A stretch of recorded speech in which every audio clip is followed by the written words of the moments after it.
if you have a broken sealed bearing stuck inside the hub of your wheel, your bike wheel, like this, and you've tried everything you know, you've tried fancy tools, bearing pullers, whatever, and it's not working, I might have a solution for you. Stick around, I'll show you. So as we can see, this is the other side, the good side, the side that didn't present any problem. Came off very nicely, and the axle, I was able to remove the axle, and so I have a clean, the hub is like clean, ready to receive another bearing.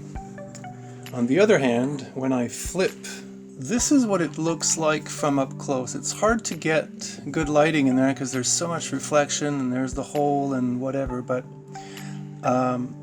this is the sealed bearing from the other side that came off, and you can tell that the outside here is the same thing as here. So the inside and the sealer came off, and now I'm stuck with this guy here on the inside.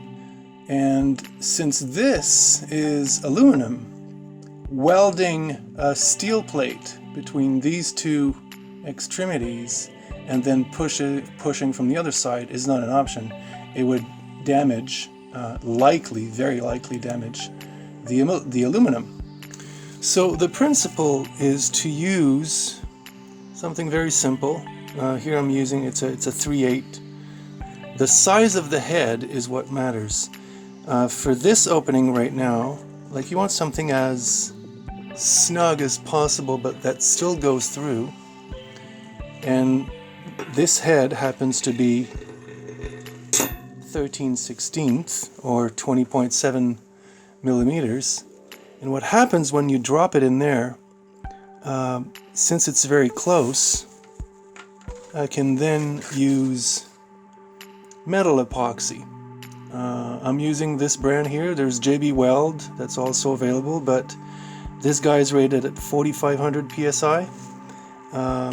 JB Weld, if I remember correctly, is rated at 3,900 or so. So in my book, this is better. So the goal is to try to weld this part, the head of the screw, to the railing without touching anything else. So you kind of glue epoxy all around. And since there's a tiny railing, it creates just enough of a hold for the epoxy to cure properly in place, and then you can tap it from the other side and hopefully it comes out. So here I'm going to create I've already started, but I'm creating just a tiny little grooves on the head, so it's just giving a chance to the epoxy to adhere more strongly.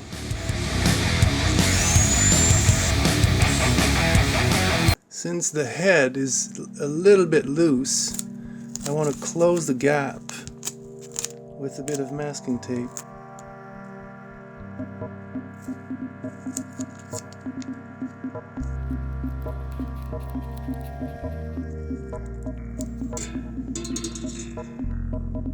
Okay, that should do.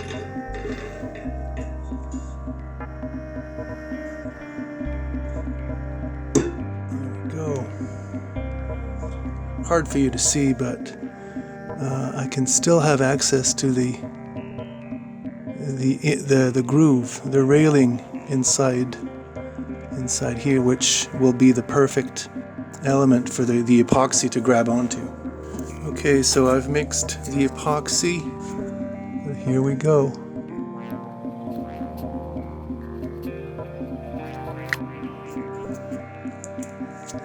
Here we are. Next day. The epoxy has had time to cure. It's hard as steel. It's all set. And if we look at the other side, we can see the carriage bolt that is just set there. Now we're just gonna put it there and tap on it, and it should just come off. Oh, and in case you're wondering, I'm using just a simple ABS fitting to hold my wheel in place. I find it's just a very cheap and reliable thing to hold the wheel steady.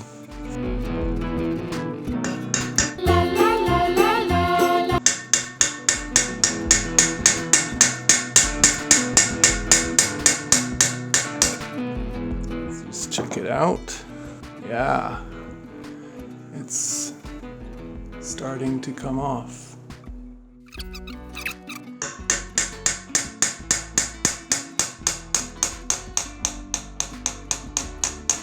Sounds good. And here we go. Very clean. Beautiful. As good as new. Ready to receive a new bearing. And this is the bearing that is stuck.